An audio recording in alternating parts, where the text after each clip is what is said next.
خايف البس كده لحسن الناس تتريق عليا، انا خايف اعمل كده احسن الناس تقول عليا، انا خايف اعمل حاجة مثلا، حاجة معينة كده. يعني مش حاجة غلط، هي حاجة عادية يعني بالنسبة لك وبالنسبة للناس، بس الناس دايما بتنتقد. يعني هي الناس اساسا بتنتقد عمال على بطال. فانت ما تاخدش كلامهم كده في دماغك وتفضل متأثر بيهم. وانت هتضيع حياتك اساسا. يعني انت لو فضلت ماشي ورا كلام الناس انت هتضيع حياتك وهتشغل راسك بحاجات فاضية، وممكن كمان ان انت تمرض نفسك. انا اعرف واحدة يعني كانت في شغل وكده مش مرتاحة فيه. تمام. اتنقلت شغل تاني.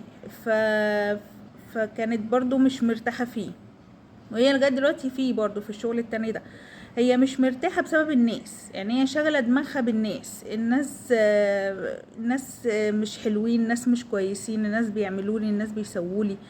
في الشغل الاولاني نفس الحكاية وفي الشغل التاني نفس الحكاية، فهي لو راحت برضو شغل تالت هيحصل نفس الحكاية لانها شغلة نفسها بالناس. وده غلط. يعني انت رايح شغل دلوقتي، اشغل نفسك بالشغل اللي انت بتعمله.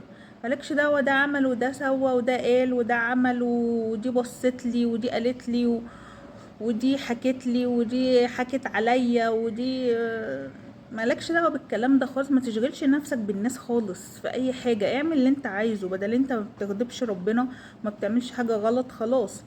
آم، بدل انت ماشي بما يرضي الله، ربنا هيكون معاك في كل حاجة.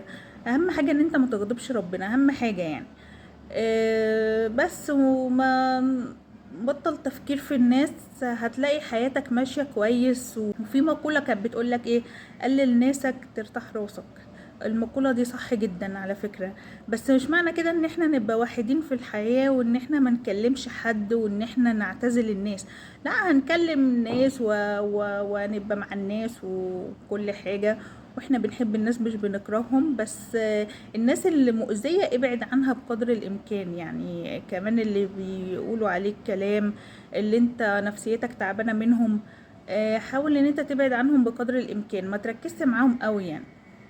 والناس الكويسة خليك معاها يعني، بس برضو ما تأمنش لحد قوي يعني، عشان الناس برضو ساعات بتعمل حاجات غير متوقعة. زي سفاح الجيزة كده، ما كان بيصلي وعامل متدين. هو مش متدين، هو عامل متدين وعامل ان هو بيعمل وبيصوم وبيصلي وبيعامل الناس كويس وان هو ما فيش زيه اتنين، وشوف عمل ايه وقتل كام واحد. وربنا يكفينا الشر يعني ويكفيكوا الشر. ما تشغلش راسك بالناس، اشغل راسك بنفسك، اشغل راسك باللي يفيدك.